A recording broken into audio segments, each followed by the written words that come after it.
ॐ परब्रह्माय विद्महे शिवातत्त्वाय धीमहि तन्नो मोहन प्रचोदयात्।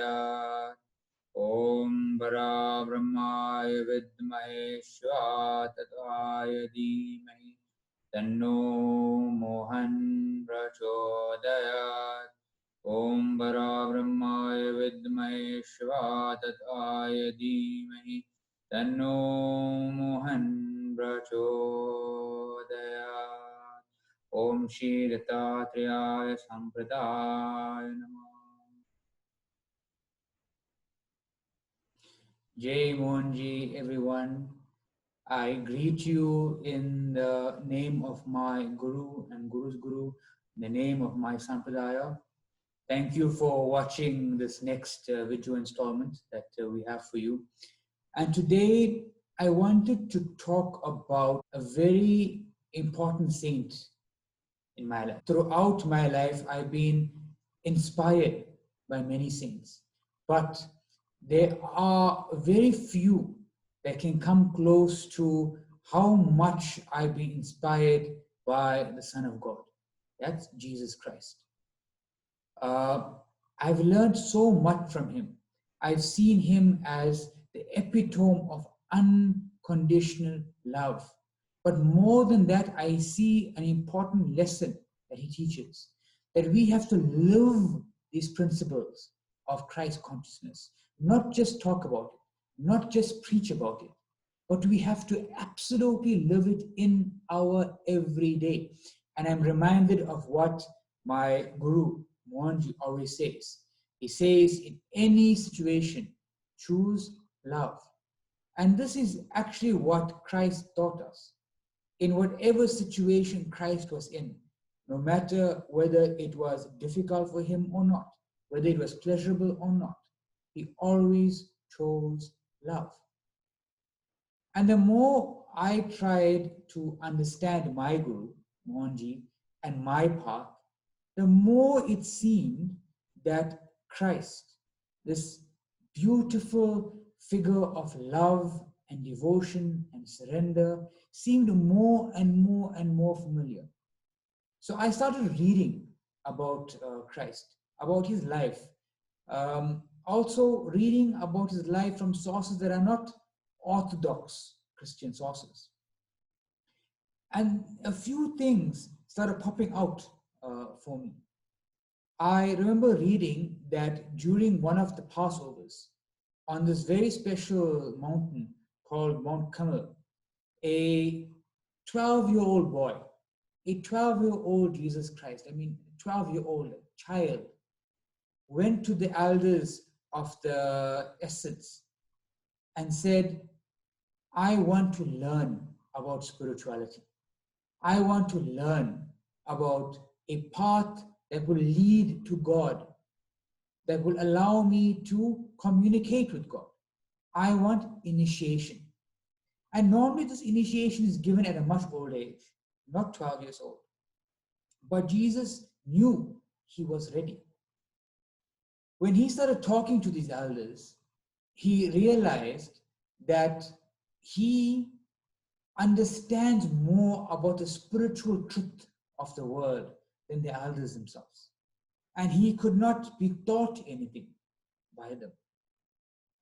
So a 12-year-old child that wants to learn, he wants to learn about spirituality, goes to the important elders near where he lives, and they couldn't teach him.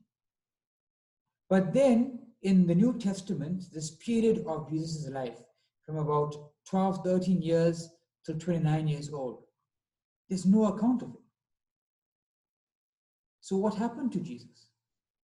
I remember in John 10 verse 6, Jesus himself said, other sheep I have which are not of this fold. So that got me thinking. Jesus wanted to learn, right? He couldn't learn in the place that he was. He disappears until he's 29 years old. And he himself says that there are other disciples that he has that is not part of the fold that he is with right now. So where did Christ go for all this time? What did he do? There's something about this that really fascinated me, that intrigued me, because the more I read about Christ, the more I read about his life, the more I read about what Christ himself said, the more I realized that these teachings are so familiar, that Christ himself is so familiar. So this answer about the familiarity of this divine soul, the Son of God, lies somewhere between this 12 years and this 29 years old. There's something about that time that transformed Christ into the boy, into the carpenter's son, to the Son of God. What happened during that time? And there's no account in the Bible, in the New Testament, in the Old Testament about where Christ was during this time. So as I started reading, I read about a German theologist and a Russian journalist that made an amazing discovery. While they were in a Buddhist monastery, they were searching, I think, in the 1800s. They found the scroll. This Buddhist monk showed them the scroll that had historical proof what happened to the lost years of Jesus' life. It accounted for every year of where Jesus spent his life from 13 right up to just before 29 years old. And this scroll described how Jesus came to India and how he learned from Vedic priests, and he got so much of knowledge from great monks of India. So they said that Jesus traveled to Benares, to an immense place of worship of Lord Shiva, and it was one of the major Vedic learning spaces of India. It actually was a university. The oldest university in the world is in Benares, in Varanasi. He crossed the Punjab and he reached a place called Jagannath Puri. And at that time, 2000 years ago or so, Jagannath Puri also was a great center of worship for Lord Shiva. So I began to think to myself, is it possible that Jesus could have reached India? First of all, India is very far from Jerusalem. India is very far from Palestine. Is it possible? And the truth is, it is. There is historic proof of trade routes between Jerusalem and India. He could have easily went to any one of these trade routes, jumped on a camel, jumped on a boat, and reached India. So it is possible.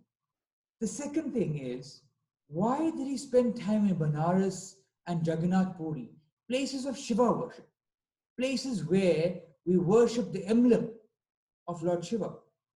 Isn't it unusual that someone that is coming from an Orthodox Jewish background to go to a place that worships an emblem of Lord Shiva? But is it unusual? As I began reading, I read this incident of the ancestor of Jesus and the father of the entire Hebrew nation, Abraham. He was given holy black stones by the archangel Gabriel and was instructed to worship it. These holy stones were passed down throughout his lineage, right up to Jacob. And in Genesis, in fact, in Genesis, in the chapters 28, 31, and 35, they describe Jacob setting up this pillar with the place where God spoke to him. And he poured an offering, a drink offering, onto this pillar. And he anointed this pillar with oil. These stones were holy stones. He marked this place where God spoke to him. He marked this place where God appeared with this holy stone. And even said that God lives in this stone. Now remember also, God made this promise of a land of flowing milk and honey. This really struck a chord with me, because what stones do we as Sanatan Dharma worship with a drink offering like milk, water, also honey, and we actually anoint with oil, fragrant oil, a Shiva Lingam. So, this idea of worshipping the all pervasive God, the formless God, through an idea of a holy stone was not foreign to Jesus. Maybe right now, or as time went on, many Christians and Jewish people have forgotten this worship. But they are proof that even in ancient times, saints were given these stones by angels and monks, saying if you worship them, you'll be cured of different diseases. So it's not unthought of, or maybe it's not that far-fetched, that Jesus went to India, to places that were strong Shaivite worshipping areas, where they worshiped the Father of the entire universe through a stone.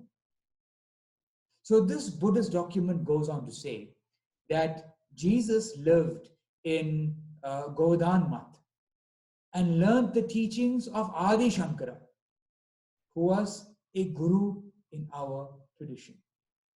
So great.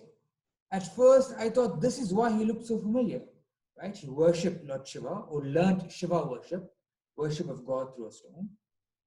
Even his ancestors did this. And he was a disciple of Adi Shankaracharya. Adi Shankaracharya is one of the gurus in our disciple, in our lineage. So maybe this is why he looked so familiar. But there was more. There's something that was nagging inside of me that said, there's more to this. You have a more personal relationship with Christ. So I began to dig deeper and deeper and deeper until I suddenly heard about Vijay Krishna Goswami. He was a renowned Bengali saint, and I heard of him because he was a disciple of Sri Ramakrishna. And as I just went off reading about this great saint, Vijay Krishna Goswami, he said in one of his books that he spent a lot of time with a sect of monks in India known as Nath Yogis. And they, right, yay, Nath Yogis are directly our lineage. It's directly our parampara. And he went on to say that these Nath Yogis showed him this manuscript that is called the Nath Namavali. And in this manuscript, they told him about a great Nath saint. And this manuscript described the life of this great Nath saint. And I want to read to you what this manuscript actually said. This manuscript said, roughly translated, that Ishanath, this great Nath person, great Nath guru, Ishanath, right? When you get initiated into the Nath Sampradaya, your name is there, and then behind your name comes the word Nath. So Ishanatha came to India at the age 14. That sounds familiar. And after this, he returned to his own country and began preaching. And this Namavali said, soon after his move to his own home country, the materialistic countrymen, the brutish countrymen, they said, conspired against him and crucified him. Who are they talking about? They are talking about Jesus Christ. And this was an amazing revelation to me because it meant that Jesus Christ is a Nath Guru. He is a Guru from my parampara.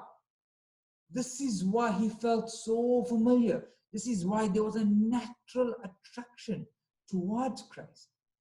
Because not only did he learn under a Guru from our Sampradaya, but he was actually initiated, a Guru, a teacher, teaching Nath Sampradaya to people. This Nath Namavali went on to say that after the crucifixion, or perhaps just before that, Ishanath entered to a state of Maha Samadhi. Seeing this, the Jews of the time, his countrymen, thought that he died and they buried him in a tomb. At that very moment, his guru, another great Nath guru called Chaitanya, was in profound meditation and he realized this is happening to his disciple. He had a vision.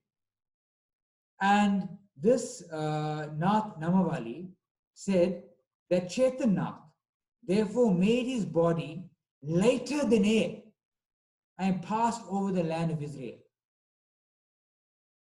The day of his arrival was marked by thunder and lightning, for the gods were angry with the Jews, and the whole world trembled. It also makes sense. It's also in the Bible. Then Chaitanya arrived. He took the body of Isha, who was in the tomb, and woke him from his samadhi and said, come back to the land of the Aryans. Come back to India. It's then said that this Isha Nath, this great Nath Guru, then established an ashram in the Himalayas. And he practiced the worship of Lord Shiva through stones, through lingas there. He practiced Nath Sampradaya there. And then it struck me. This is where the Isha Sampradaya comes from. I heard about the Sampradaya in India, an ancient Sampradaya in India.